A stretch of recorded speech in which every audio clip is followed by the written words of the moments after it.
साथ निभाना साथिया के आने वाले एपिसोड का भी ट्विस्ट और धमाकेदार होने वाले हैं। साथ ही साथ कहानी में आ चुका है एक नया मोड़। आज के एपिसोड में हमें दिखाया जाएगा कि गोपी को फ़ोन आता है अस्पताल से, और अस्पताल से फ़ोन आते ही गोपी पूछती है कि क्या हुआ। तभी वहाँ से आवाज़ आती है नर्स की कि आपका जो पेशेंट था उसकी हालत बहुत ख़राब हो चुकी है, मतलब आरुषि जी की। तभी यहाँ पर गोपी एकदम से चौंक जाती है। गोपी कहती है कि कल तक तो ठीक थी, आज अचानक से कैसी एकदम से तबीयत ख़राब हो चुकी है। तभी गोपी फ़ोन रखती है और जग्गी को बताती है, कहती है कि तुम्हारी माँ की तबीयत बहुत ख़राब हो चुकी है, हमें अस्पताल जाना होगा। जग्गी एकदम से घबरा जाता है और वो दौड़कर अपनी माँ के लिए भागता है। तभी यहाँ पर गोपी भी जग्गी के पीछे जाती है अस्पताल में। कोकिला मोदी घबरा जाती है कि अचानक से ये सब कुछ क्या हुआ। यहाँ पर गोपी और ये यहाँ पर जग्गी दोनों भी अस्पताल आते हैं और डॉक्टर से पूछते हैं। डॉक्टर कहते हैं कि आपकी माँ को आप घर ले जा सकते हो। तभी यहाँ पर जग्गी को यही लगता है कि उसकी माँ की मौत हो चुकी है और हमेशा हमेशा के लिए वो उसे छोड़ के चली गई है। यहाँ पर गोपी रोने लगता है, कहता है कि ये सब कुछ गोपी तुम्हारी वजह से हुआ है, आज मेरी माँ तुम्हारी वजह से मुझे छोड़कर चली गई है। यहाँ पर गोपी एकदम से हैरान हो जाती है ये सुनकर। पर डॉक्टर कहते हैं कि आप इतना रोना धोना क्यों कर रहे हो यहाँ पर। तभी यहाँ पर जग्गी जो होता है वो सारा इल्ज़ाम गोपी पर लगा देता है और कहता है कि गोपी तुम्हारी वजह से आज मेरी माँ मुझे छोड़ के चली गई और मैं अनाथ हो गया। तभी डॉक्टर कहता है कि थोड़ा शांत हो जाओ, आप इतना रो क्यों रहे हो, आपकी माँ बिल्कुल अच्छी है और ठीक ठाक है, बिल्कुल तंदुरुस्त है, और आप इतना रोना धोना क्यों कर रहे हो। तभी यहाँ पर मैंने इसीलिए आपको यहाँ बुलाया था कि आपकी माँ का। तब तक यहाँ पर कृष्णा भी आ जाता है। गोपी एकदम से हैरान हो जाती है कि आखिर ये झूठी अफवाह किसने फैलाई और झूठी खबर हमें किसने दी। यहाँ पर जग्गी अपनी माँ को एकदम से ठीक ठाक देखकर उसकी आंखों में आंसू आ जाते हैं और वो अपनी माँ से कहता है कि माँ तुम ठीक हो। तभी उसकी माँ कहती है कि हाँ बेटा, मैं तो बिल्कुल ठीक हूँ और अब मैं घर आने ही वाली थी, तुम क्यों आए यहाँ पर, मुझे बताओ पहले। यहाँ पर जग्गी जो होता है अपनी माँ के गले लग जाता है और गले लगकर रोने लगता है। पर गोपी के समझ में आ जाता है कि ये सारी प्लानिंग किसकी थी और किसने झूठ बोलकर हमें यहाँ पर बुलाया है और हमें। तभी यहाँ पर गोपी की नज़र कृष्णा पर पड़ती है। यहाँ पर कृष्णा भी देखता है उसी रूम की तरफ, पर उसकी नज़र गोपी पर नहीं होती। यहाँ पर गोपी देखती है कि ये तो मतलब वह उसी रूम में जाने की कोशिश कर रहा है और उसी रूम में देखने की कोशिश कर रहा है, कहीं जग्गी की नज़र, मतलब कृष्णा की नज़र जग्गी पर ना पड़ जाए। तभी मुझे यहाँ से जग्गी को और मुझे यहाँ से निकलना होगा। तभी यहाँ पर कृष्णा वार्ड नंबर 10 को ही देख रहा था जहाँ पर जग्गी की माँ थी।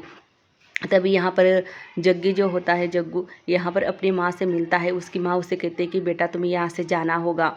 तभी यहाँ पर वो अपनी माँ से फिर से मिलने गले लगता है और कहता है कि हाँ माँ, मुझे भी जाना होगा, मैं तो बहुत घबरा गया था, अब तुम्हें यहाँ रहने की कोई ज़रूरत नहीं है। गोपी जैसे तैसे यहाँ पर अंदर जाने की कोशिश करती है। जैसे ही कृष्णा को किसी का फ़ोन आता है तो गोपी चुपके से अंदर रूम में चली जाती है और जग्गी को कहती है कि जग्गू, बाहर डॉक्टर कृष्णा है, उसने हमें यहाँ पर देख लिया तो बहुत बड़ा हंगामा हो जाएगा और सारा हमारा राज जो है वो धरा का धरा रह जाएगा। यहाँ पर जग्गी कहता है कि अब हमें चुपना चाहिए। तब तक यहाँ पर गोपी और जग्गी दोनों चुप जाते हैं। डॉक्टर कृष्णा अंदर आते हैं।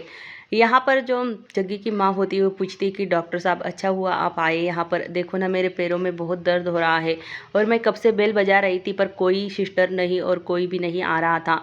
तभी यहाँ पर डॉक्टर कृष्णा इधर उधर देखने लगता है गोपी और जग्गी को। तभी यहाँ पर पर्दे के पीछे दोनों चुप जाते हैं। यहाँ पर जो जग्गी का जो गले का जो लॉकेट था वो गोपी के गले में लटक जाता है।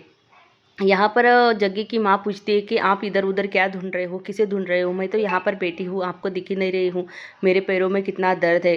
तभी यहाँ पर कृष्णा देख लेता है गोपी को। गोपी जैसे ही बाथरूम से निकलती है, गोपी कहती है कि तुम मुझे ही ढूंढ रहे थे ना, ये तो मैं तो इन्हें मिलने आई थी यहाँ पर, इस मासी को, आप मुझे क्यों ढूंढ रहे थे। तभी यहाँ पर जो डॉक्टर होता है, डॉक्टर देखने लगता है, चेक करने लगता है जग्गी का माँ का पैर। तभी यहाँ पर गोपी कहती है कि मैं तो बाल बाल बच गई, अच्छा हुआ कि जग्गी इसके सामने नहीं आया, नहीं तो आज तो पूरा भांडा खुल ही जाता। पर कृष्णा बाहर निकलते ही, रूम के बाहर निकलते ही वो सीसीटीवी फोटो चेक करने लगता है। उसे ये पक्का पता होता है कि जग्गी भी आया है यहाँ पर। तभी यहाँ पर फोटो में जो जग्गी और गोपी दोनों साथ में नज़र आते हैं और जग्गी जो होता है वो अपने माँ के रूम में जाता हुआ नज़र आता है और गोपी भी चुपके छुपाए। यहाँ पर कृष्णा कहता है कि इन दोनों का सच तो मैं जान के ही रहूँगा, आखिर ये जग्गी मतलब अहम नहीं है, जग्गी है। और हाँ, ये तीनों के तीनों अब यहाँ पर बैठ कर प्लान कर रहे हैं कि कैसे जग्गी का हम भांडा फोड़े और कैसे उसे इस घर से निकाले, ताकि यहाँ पर ये तीनों भी प्लान करते हैं और कहते हैं कि आज तो हमारा प्लान सक्सेसफुल ही होगा, देख लेना तुम, इस घर से हम जग्गी को निकाल कर रहेंगे और ये ज़रूर जग्गी ही है, ये कोई अहम वहम नहीं है, ये गोपी और उसका परिवार हमारे साथ जो खेल खेल रहे हैं ना, हम तो उस खेल में के खिलाड़ी है। तभी यहाँ पर कृष्णा कहता है कि हमें ऐसा कुछ प्लान करना होगा जो हमारा प्लान पूरी सक्सेसफुल हो जाए। तभी यहाँ पर कोकिला मोदी और पूरा परिवार बैठकर चाय पी रहे होते हैं।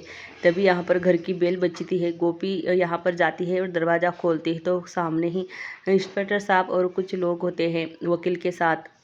तभी इंस्पेक्टर साहब कहता है कि यहाँ पर अहम मोदी कौन है, हम उन्हें गिरफ्तार करने के लिए आए हैं। तभी यहाँ पर घर के लोग एकदम से हैरान हो जाते हैं कि आखिर अहम को मतलब जग्गी को गिरफ्तार करने के लिए ये लोग क्यों आए।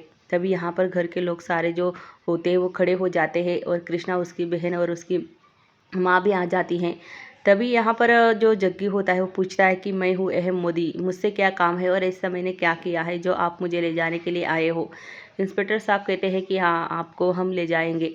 तभी यहाँ पर घर के लोग सवाल जवाब पूछते हैं पुलिस से और आखिर किसके लिए। तभी यहाँ पर जग्गी की माँ भी आ जाती है। जैसे ही जग्गी की माँ आ जाती है, जग्गी यहाँ पर देखता है कि उसकी माँ यहाँ पर आई। जग्गी अब यहाँ पर सोच में पड़ जाता है कि माँ यहाँ पर आई है तो कुछ ना कुछ तो बवाल हो ही जाएगा। तभी यहाँ पर जग्गी की माँ जो होती है सीधे जग्गी से ना मिलते यहाँ पर गोपी की तरफ बढ़ने लगती है। गोपी की तरफ बढ़ती है और गोपी के पास जाती है और गोपी को देखती है और कहती है कि बेटा, तुमने मेरा बिल पे किया। आज के ज़माने में कोई इतना अनजान लोगों के लिए कोई नहीं करता जो तुमने मेरे लिए किया है।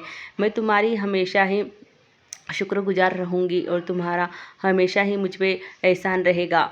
तभी यहाँ पर जो मानसी पूछती है कि आखिर आप गोपी से ही मिलने आए हो या आपके बेटे से मिलने आए हो। ये अहम मोदी नहीं है, ये जग्गी है, आपका बेटा, हमें पता है। तभी यहाँ पर जग्गी की माँ कहती है कि ये मेरा बेटा कैसे होगा, ये तो अहम मोदी है।